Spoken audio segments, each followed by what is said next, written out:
Suntem la complexul comercial Full Shopping Center din Deva, strada Ile Caragiale numărul 20, unde găsim în cadrul complexului magazinul naturist Ganapati. Haideți să vedem ce ne oferă acest magazin. Bună ziua! Bine v-am găsit! Bine ați venit! Aveți niște rafturi pline cu marfă. Haideți să vedem ce putem să găsim la dumneavoastră. Păi numai bunătăți. Numai bunătăți. Așa, haideți să vedem. Aveți o ofertă de ulei de cannabis, da?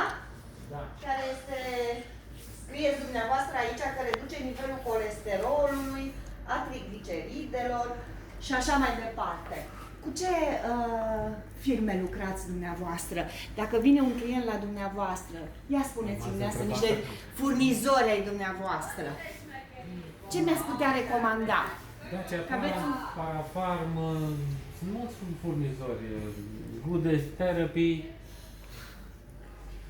Așa, de la Secom văd că aveți, da? Herbagetica. Bineînțeles, Profigalul.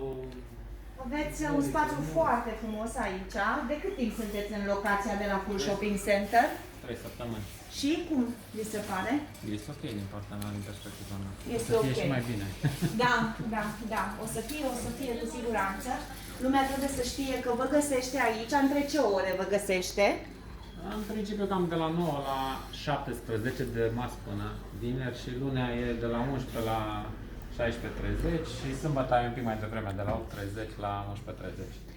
Bravo! Deci, noi ce să spunem? Vă dorim să aveți vânzări mari, să fie bine și cumpărătorii să știe, încă o dată, că vă găsesc în locația de la Piața Mică, Full Shopping Center.